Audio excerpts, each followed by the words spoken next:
Hey, we're back here with Jay Holland. He's the youth pastor at Covenant Fellowship Church, and we're super excited to have you join us again. Super excited to be back. Thanks, man.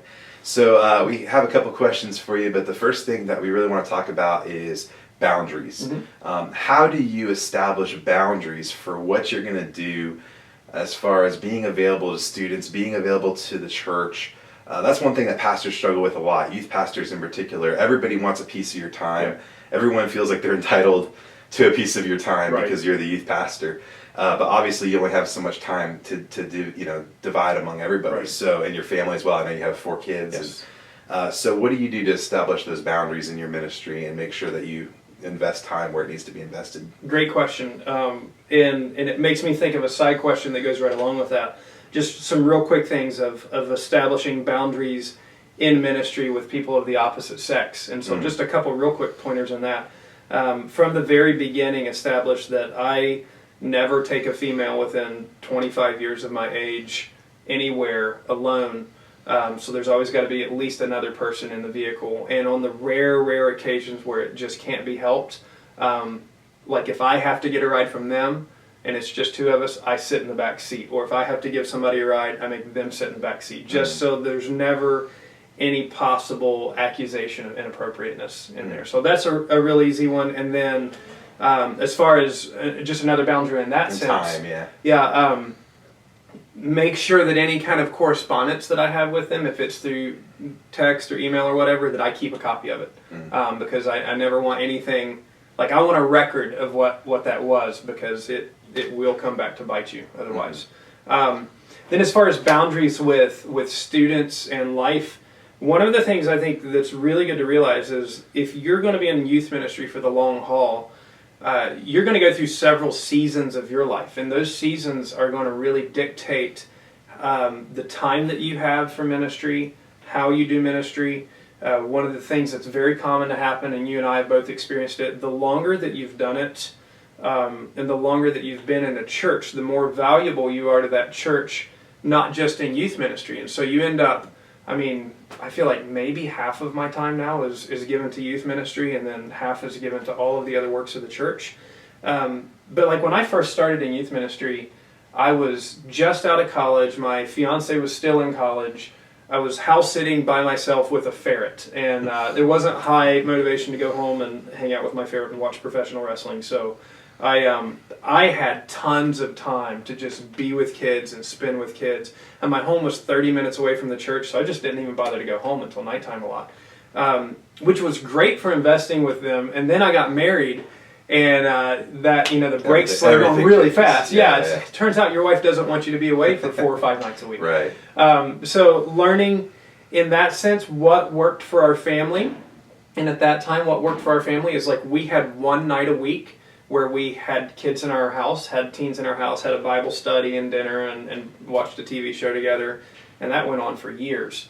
Then as you start to get kids, the first kid was kind of the youth group mascot, and that was actually, it radically changed life, but it was also kind of easy because one little girl baby is really cute, and everybody wants to babysit her and stuff. Now I have 4 kids, and it feels like a date to Starbucks cost $50. Because of having to arrange the kids' babysitting and everything. So just these seasons will affect what you need to do for boundaries. When I was early on, and also like phones and technology changes, I don't feel a slave to be on every type of social media. I think, like, for instance, I downloaded Instagram and I gave up after a week, and that might make me a terrible youth pastor, but it makes me a better person. In the same way, you just cannot keep up with all of them. So I think picking what's most effective in those ways. The other is I try to tell my kids, look, hey, if it's after 9 o'clock at night, if you're going to kill yourself or you have a major crisis going on, feel free to call me. I want to be there for you.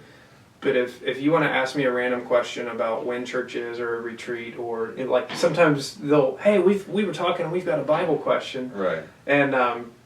And I've actually responded when they answer like that, are you going to kill yourself over the answer to this question? And they'll say no. I'll say, okay, well then I'll talk to you tomorrow about it. You don't want to feed it, you don't want to establish it, but you also, you love them and want to be with them. So I think whatever your, like for instance, your sleep schedule, your family schedule is important. At this point in my life, I actually have to spreadsheet out my week. And I'm probably a hyper time manager, but I'll spreadsheet out my week, and I actually color code work time, family time, personal time on there, and I have to make sure that I get that family time in. Like date night with my wife, ideally would happen every week. It doesn't. We have 4 kids, we have doctor's appointments, all this stuff. But if it's not on there every other week, that starts to mean something. I've got 4 kids. I've got to schedule time to be with them individually. One nice thing about youth ministry and church ministry is it is flexible, but it can be consuming. That's the other danger of it. So I would say, and again, this depends on if you're full-time, if you're part-time, all of these things. But one of the, good rules of thumb is if you're based on 40 hours a week work, and if you were going to be hired by a church, you probably would be at church 5 hours or so a week anyway for services and personal things. Then base your ministry time off of 45 hours and literally code it, block it out, give yourself more time than what you need for stuff, and have designated times to be with students. And when that schedule's full, whether you say I'm paid for 30 hours a week, whether it's 45 hours, whether it's 55 hours or whatever it is, when that's full, you get to go home, you get to go to bed, you get to go to sleep knowing that you worked hard for the Lord, you did your job, and you can't be the hero of the world. And so I think a big part of this, Josh, is learning that you're not a superhero, and this is a marathon, and there are hard weeks. This week there's a youth retreat, so it's going to be a 70-hour week. Next week's not going to be a 70-hour week. But for me, being proactive about my schedule, setting some simple boundaries with the kids on these are the good times to call me, these are not, and then sticking to those in a loving way, those have been huge helps for me. Well, I think that's great. The superhero complex can definitely happen with youth pastors. They feel like they have to do everything just because a kid asked them to. And so I love that idea about, thinking through, this is how many hours I have to spend with students, and then after you're done, that's it for a week. And it's like your financial budget. We did the Dave Ramsey course, which was awesome. Financial piece. Yeah, financial piece. And, well, this is like ministry piece, right? So you've got a budget of so many hours that you have to give to ministry, and you got to watch the guilt complex, because everything's got eternal value, right? Like that poster you're making has eternal value. At least we convince ourselves of these things. Right, the PowerPoint presentation, getting that video to line up just right. But you've only got so much. In finances, if my date budget is $100 a month, and we want to go out to eat, and we look in the envelope, and we have $2 left, well, we can go to McDonald's and share an ice cream cone. So in the same thing in ministry, there's going to be weeks that go over, but those should be the exception and not the way of life. Otherwise, you're going to be really prone to temptation. You're going to be looking for another job real fast. Well, you're going to be burned out. We know that the average student pastor only lasts about 2 years, and I think a lot of that does have to do with time management. They get burned out. They go, I can't spend 90 hours a week with students, and they're right. You can't. You have to be a little bit discerning there. So, hey, second question for today. Student leaders. We all have them, kids in our youth group that have kind of risen to the top as having leadership potential. What do you do to invest and empower your student leaders in your youth ministry? Josh, you just have such good questions. You should be a teacher. Thank you. What do I do to invest in my student leaders? Again, this varies based on their gender. Unfortunately, in my spot, I don't invest as much in the female student leaders, but on a positive side, I've got some phenomenal female adults in our youth ministry leadership volunteer group. And so, I try to work and line them up. With the females, I do try to bring them in on stuff like, for instance, we're doing a youth retreat this week, and there's 2 or 3 junior or senior girls that I told them well in advance, okay, I want you guys to pick the theme, think about what we want to do, and they came to me with 2 or 3 themes, and I helped them work through that. I came back and worked on the lessons. then I gave them the housing list and said, okay, I want you to break up housing. I want you to break up who's going to be in small groups. So giving them, I think, bite-sized responsibilities, those are good ways. And another is be a very specific, very vocal encourager. So you want to tell them, you're really good at this. I want to help you with that. So that's a really good one. Awesome. That I think is really good. Depending on the size of your group, you want to give them opportunities to speak and lead. And the smaller your group is, the easier that is. Getting them to help lead a small group discussion is good. If you have a larger group, sometimes that can be intimidating for an early high school student, sometimes even a late high school student or a middle school student, to stand up in front of that big group for the first time. So giving them, even in that, sometimes what we'll do is specifically designate kids to be involved in skits, to be involved in just little things to get their confidence level up as far as being in front of students. But even more, like for instance with my sophomores and juniors, we have a constant, sophomores, juniors, seniors, we have a constant conversation. Okay, who are the kids who are younger than you that you see that you could reach out to? And then how? You got to be specific in this. Like, okay, how are you going to reach out to them? Do you have their phone number? Do they have a phone? Are you going to spend time with them? What are you going to do? Because a lot of times they'll stay in like the concept area, but most people need some kind of definite plan. Yeah, well, I think that's the problem is a lot of times youth pastors tell their students like, hey, I want you to lead. Right. And that's all they tell them. Right. And so their students are like trying to think through what does that mean in my context. And more often than not, instead of stepping up, they just kind of don't do anything because they're not sure what to do. And then we get frustrated because they don't seem to be doing what we want them to do. Yeah. And I think one of the things that I've learned over time is the measure of who I invest in is not based on talent or what I perceive as their gifts. It's based on faithfulness. And that was learned the hard way. I spent a lot of time chasing and pouring everything I had into kids that didn't necessarily want to be chased. At the meantime, I would have other kids that just showed up at my office after school, day after day after day. And after a while, the light bulb came on, and I, started encouraging and investing in them. And I remember specifically a couple instances where I had family crises happen. One years ago, it was 2 weeks before church camp, and my wife had a massive. She had an autoimmune disease, and she had a massive health crisis, and we ended up in the hospital for like the 2 weeks before our biggest event of the year, our church camp. And my junior and senior kids, just started coming to the office in the summer. They took the whole spreadsheet. They started tracking who had paid, who had turned in their slips, turning in all of the stuff. And then actually, about a year and a half ago, my little boy was diagnosed with leukemia. And in the same way, these kids that I had been given little bits here and a little bit there, and giving them opportunities to speak, giving them opportunities to bring things to events, not bailing them out when it happened. Like, I guess we'll have nothing to eat. Then they learn the next time. All of a sudden, I found myself basically for a full year of ministry in the hospital, in and out every other day, or for weeks at a time. And the ministry carried on because these students had been given little bits of it, and now all of a sudden they see the need and they step up, and it really thrived.